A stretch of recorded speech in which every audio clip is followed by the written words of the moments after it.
Hello to everyone who likes gardens and walks. And today we are visiting amazing property, Barrington Court, with the gardens which were inspired by Gertrude Jekyll. At the moment, estate belongs to National Trust, but the story of this place is just amazing. This estate occupied over 70 acres with farm buildings still in use, tenanted cottages, tennis court, cricket pitch, and formal parkland, and of course historical buildings and beautiful gardens. Now we are walking in original kitchen garden, a working gem. Has been providing produce since 1921. The garden got very formal structure. In fact, it's just 4 big squares and beautiful fountain with a sculpture of swan in the middle.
This video was taken in the middle of July, and it was our second visit in this beautiful property. First time we visit year before in September, and we knew straight away what we will visit another time, preferably in the middle of summer. This is the place what you want to visit again and again, and every time you will find something new for yourself.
Try to guess what is this strange antique garden machine and how they use it.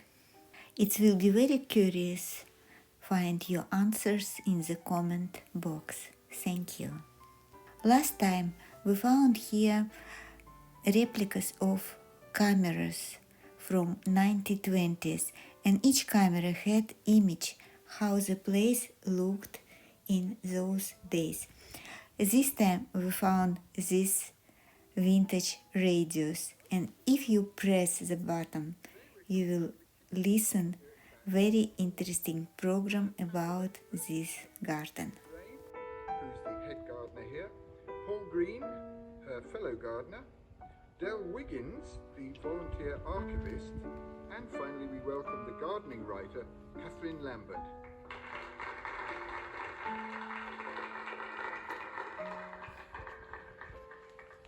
And our first question comes from... Hello, my name is Sally Ann and I'm from Lopen. How old is the kitchen garden? This talk was about different aspects of the kitchen garden, and this approach was used in another gardens as well.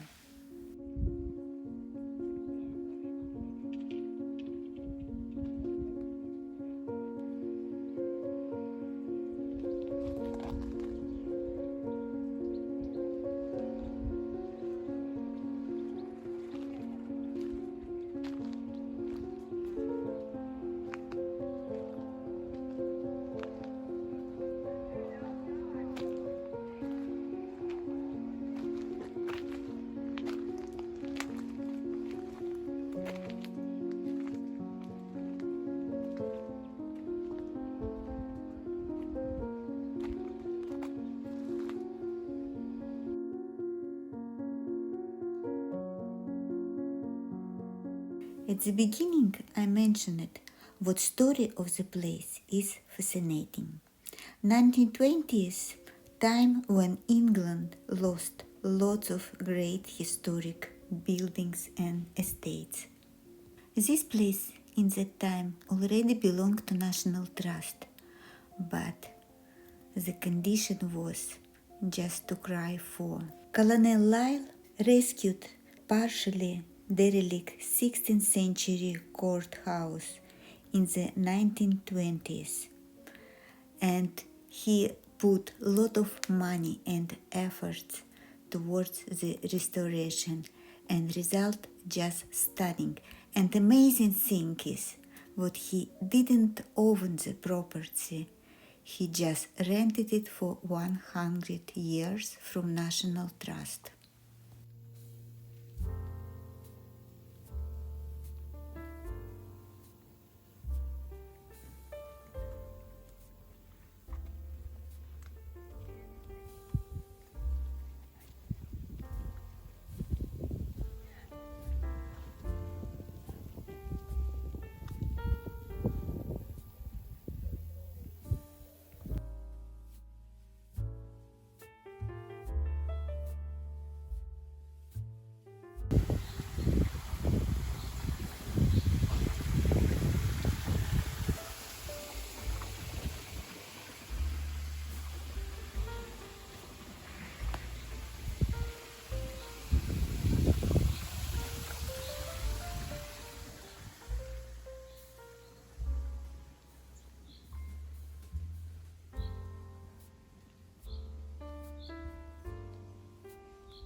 While Mr. Lyle concentrated on renovating the house and estate, Mrs. Lyle tackled the garden. She admired Gertrude Jekyll's style of gardens and asked her for help. At the time, Gertrude Jekyll wouldn't travel due to her age and health condition, so Mrs. Lyle sent her a sample of soils and plants of the gardens, with request for advice.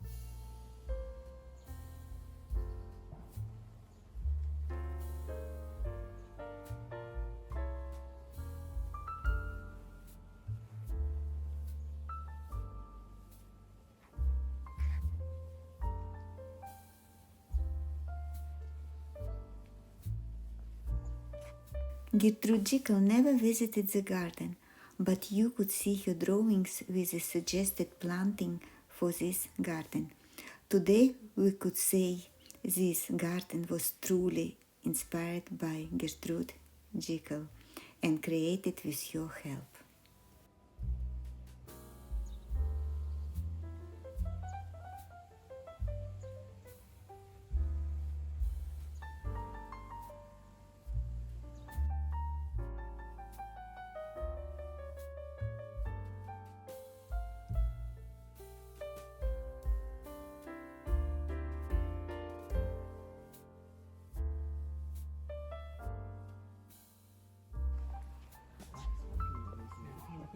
Look at the windows.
You can see my husband has found a radio.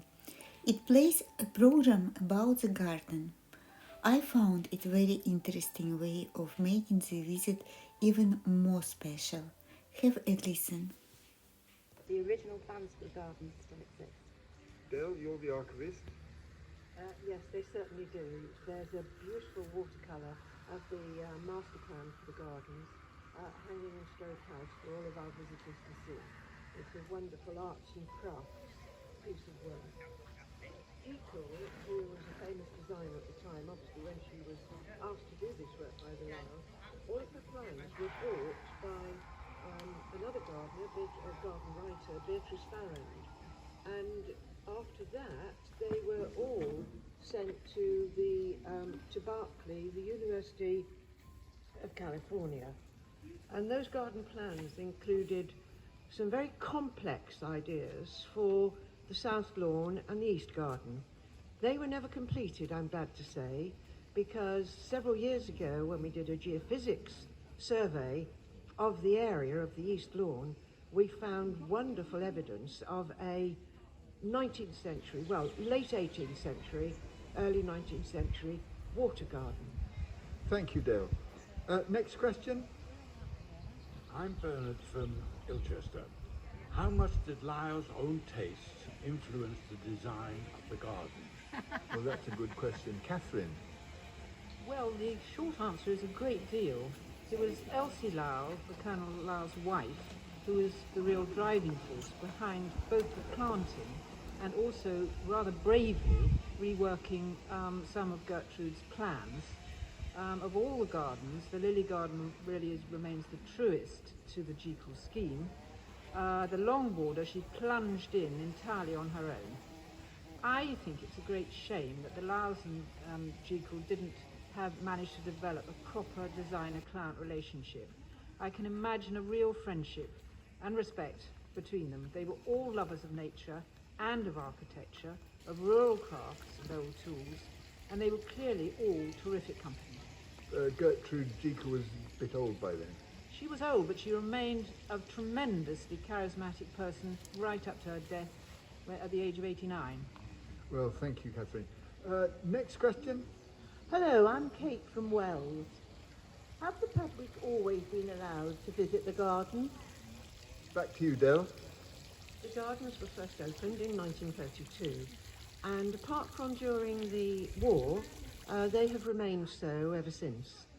The National Trust only insisted that the house was to be open on a Wednesday, and that, strangely enough, was only for National Trust members and persons of good repute. But the Lyles went a step further, and they opened their gardens as well, and maintained that they should be open for the public. Thank you very much, Dale. One more question now for the whole panel. To finish this short programme, just tell us which is your favourite time of year here. Christine, let's start with you. I think my favourite time is probably the autumn. It's the time in a way that's most difficult to sort of garden for. So all the autumn plants, all the dahlias, all the lovely sort of rudbeckias and the autumn herbaceous plants are at their best, the asters, Michaelmas daisies. And also the fruit in the kitchen garden is all starting to mature, the orchards as well for all the cider and apple juice. So it's a really sort of, it's literally a time of, you know, mellow fruitfulness. And a few leaves to pick up too. Absolutely. Barrington Court shows not just the history of English gardens, but all aspects of English life through the centuries. And then he sold it on to the Clifton family. Now, William Clifton, he was a cloth merchant from Northampton, and he also did trade with Russia through the Muscovy Company with silk. He came here and we had this magnificent manor house built. Colonel Lyle not just restored 16th century building, he also converted coach house to the beautiful guest house. Now there is restaurant here and we had beautiful lunch. By the entrance to guest house you can see samples of the soil, drawings of Gertrude Jekyll, some photographs and very interesting description. Like I said at the beginning of video, the estate is very big, about 70 acres. And of course, it's not just gardens and old buildings, it's also much more to see. It's center for arts and crafts, and all these buildings, it's small shops and workshops, and it's very interesting to wander around.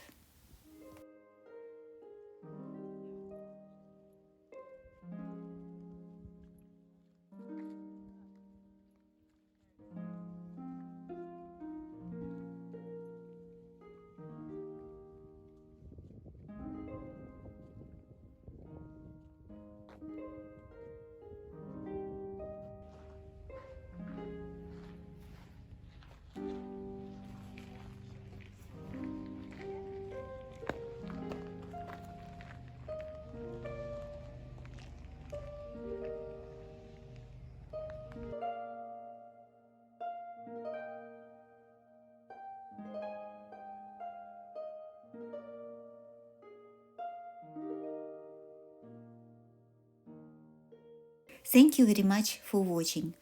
I hope you enjoy this place like we did. So I'm planning to show this place in autumn glory. Maybe not next time, but very soon. Please subscribe if you would like to see it, and also put your thumb up if you like this video and leave your comments. It's very important for the channel. And for today I should say goodbye and see you next time.